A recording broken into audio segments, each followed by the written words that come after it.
मकर संक्रांति। ये शब्द सुनते ही मन में तिल गुड़ की मिठास और आसमान में उड़ती पतंगों का चित्र उभरता है।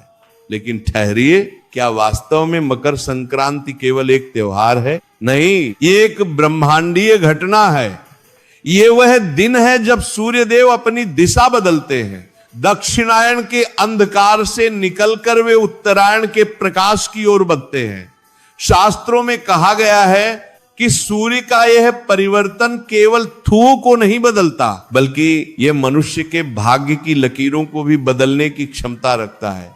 इसे साल का सबसे गहरा, सबसे प्रभावशाली और सबसे निर्णायक दिन माना गया है। लेकिन आज मैं आपको जो बताने जा रहा हूं वह सूर्य की रोशनी से भी ज्यादा महत्वपूर्ण है। वह है आपके पूर्वज, आपके पितृ।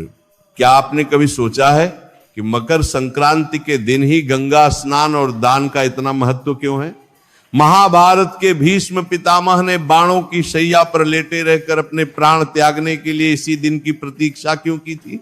क्योंकि यह दिन देवताओं का दिन है। मान्यताओं के अनुसार मकर संक्रांति के दिन धरती और पितृलोक के बीच की दूरी सबसे कम हो जाती है।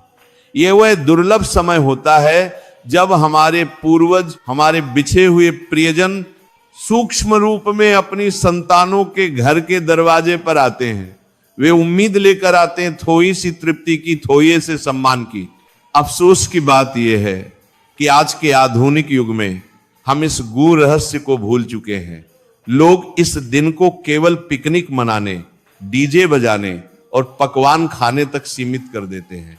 उधर दरवाजे पर खड़े हमारे पूर्वज जो साल भर हमारी राह देखते हैं, जब देखते हैं कि उनके वंशज अपनी मस्ती में चूर हैं और उन्हें याद करने वाला कोई नहीं है, तो वे गहरी दीर्घ निश्वास, ठंडी आह छोकर वापस लौट जाते हैं। शास्त्रों में इसी निश्वास को पितृदोष कहा गया है। ये कोई शाप नहीं है, ये उनका दुख है। और जिस घर के पूर्वज दुखी होकर दरवाजे से लौट जाए, उस घर में चाहे कुबेर का खजाना भी क्यों न हो, वहां कभी शांति नहीं रह सकती। आज मैं आपको एक ऐसा गुप्त और सरल उपाय बताने जा रहा हूं जो न केवल आपके सोए हुए भाग्य को जगाएगा, बल्कि आपके पूर्वजों को इतनी तृप्ति देगा कि वे आपको 7 जन्मों तक सुखी रहने का आशीर्वाद देंगे। ये उपाय सुनने में बहुत छोटा लगेगा, इतना छोटा कि कई बुद्धिमान लोग इसे नजरअंदाज कर देंगे।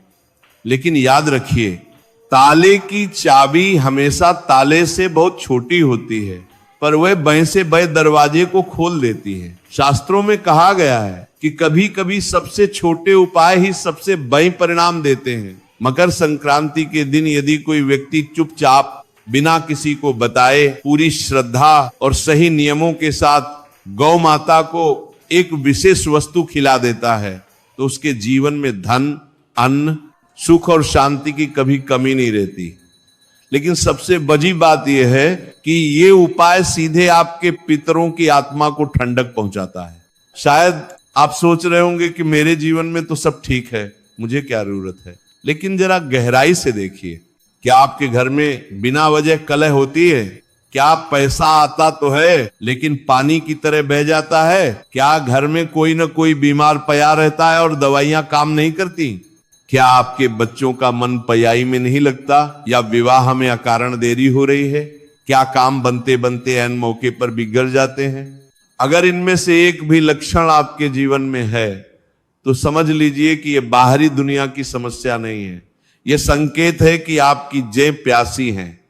पेय की जें अगर सूखी हो तो आप पत्तों पर कितना भी पानी छींक लें, पेय हरा नहीं होगा। हमारे पूर्वज हमारी जय हैं और हम उनका फल। अगर जय तृप्त नहीं होंगी तो जीवन रूपी पेय पर कभी सुख के फल नहीं लगेंगे। ये उपाय इन्हीं जजों को सींचने का काम करता है। कहा गया है कि पूरे 752 वर्षों के बाद मकर संक्रांति पर एक ऐसा अद्भुत और दुर्लभ महासंयोग बन रहा है। ग्रहों की ऐसी स्थिति सदियों में एक बार बनती है।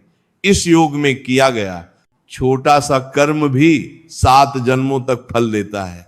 सोचिए, सिर्फ एक दिन का सही किया गया उपाय और उसका प्रभाव आपकी आने वाली पीढ़ियों तक रहेगा। जिन घरों में वर्षों से पितृदोष का ग्रहण लगा है, जहां खुशियां आते आते रास्ता बदल लेती हैं, उन सभी समस्याओं की जद पर यह उपाय प्रहार करता है। लेकिन यहां एक बहुत बड़ी और गंभीर बात समझने की है। उपाय करना आसान है, पर उसके नियम और संकल्प का पालन करना उतना ही जरूरी है। अक्सर लोग गलती यही करते हैं कि वे रस्म तो निभा लेते हैं, उपाय तो कर लेते हैं, लेकिन उसके पीछे जो भाव और नियम होते हैं उसे नजरअंदाज कर देते हैं। फिर वे शिकायत करते हैं कि हमने तो उपाय किया पर असर नहीं हुआ।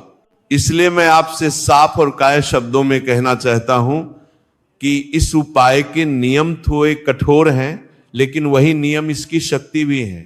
बिना नियम के किया गया उपाय उस बीज की तरह होता है जिसे मिट्टी तो मिली पर पानी नहीं मिला, वो कभी नहीं उगता।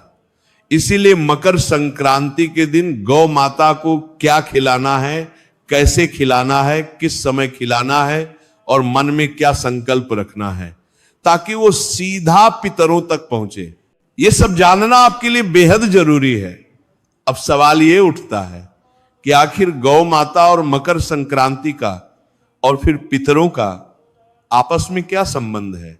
सनातन धर्म में गौ माता को केवल पशु नहीं माना गया, उन्हें विश्व माता और सर्वदेवमयी कहा गया है। लेकिन एक रहस्य जो बहुत कम लोग जानते हैं वह यह है कि गरुड़ पुराण और अन्य शास्त्रों के अनुसार गौ माता वैतरणी पार कराने वाली शक्ति भी है। गाय के शरीर में न केवल 33 कोटि देवी देवताओं का वास होता है, बल्कि गाय के मुख को मोक्ष का द्वार माना गया है। जब सूर्य उत्तरायण होते हैं तो स्वर्ग के दरवाजे खुलते हैं। उस समय यदि हम गौ माता को कोई वस्तु अपनी हथेली से खिलाते हैं और गौ माता की जीभ हमारी हथेली की रेखाओं को स्पर्श करती है, तो वह केवल भोजन नहीं होता, वह एक तार जुड़ना होता है। गौ माता की वह खुरदरी जीभ जब आपकी हथेली को चाटती है तो मानिए कि वह आपकी दुर्भाग्य की रेखाओं को मिटाकर आपके पूर्वजों का आशीर्वाद वहां लिख रही होती है। गाय को खिलाया गया एक ग्रास भी सीधे पितृलोक में बैठे आपके पूर्वजों को प्राप्त होता है और उन्हें तृप्त करता है। मैं आपसे हाथ जोड़कर एक छोटा सा निवेदन करना चाहता हूं, इस बात को हल्के में मत लीजिए। मकर संक्रांति साल में केवल एक बार आती है, ये कोई रोज मिलने वाला अवसर नहीं है। अगर आपने इस दिन को यूं ही गंवा दिया तो पूरे साल वही समस्याएं, वही परेशानियां और वही संघर्ष दोबारा आपका इंतजार करेंगे। वही पितृ दोष का साया पूरे साल आपके परिवार को घेरे रहेगा। लेकिन अगर आपने इस दिन सही भाव, सही नियम और सही संकल्प के साथ ये उपाय कर लिया तो आने वाला समय आपको खुद बताएगा कि आपने कितना बड़ा निर्णय लिया था। आगे मैं आपको विस्तार से बताऊंगा कि वह गुप्त वस्तु क्या है जो गौ माता को खिलाई जाती है। वह कोई साधारण चारा नहीं है, वह एक विशेष मिश्रण है जिसे तैयार करने की विधि बहुत गुप्त है। उसके नियम क्या हैं, किन सावधानियों का पालन करना जरूरी है और यह उपाय किन किन रास्तों से आपके जीवन में धन, सुख और शांति लेकर आता है। इसलिए इस बात को अंत तक ध्यान से सुनना और समझना बहुत जरूरी है, क्योंकि यह जानकारी केवल जानने के लिए नहीं बल्कि जीवन बदलने के लिए है। देखिए, प्राचीन काल में हमारे बुजुर्ग मकर संक्रांति को बहुत गंभीरता से लेते थे। वे जानते थे कि इस दिन प्रकृति अपना बही खाता बदलती है। जिस तरह हम नए साल पर नई डायरी शुरू करते हैं, वैसे ही सूर्यदेव इस दिन से ऊर्जा का नया चक्र शुरू करते हैं। इसीलिए हमारे बुजुर्ग कहते थे कि इस दिन जो बीज बोया जाता है वही पूरे साल फल देता है।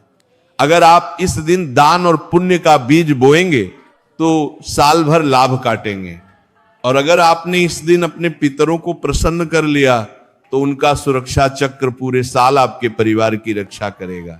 आपने देखा होगा कि बहुत से लोग साल भर खून पसीना एक करते हैं, कोल्हू के बैल की तरह काम करते हैं, लेकिन फिर भी पैसा नहीं टिकता।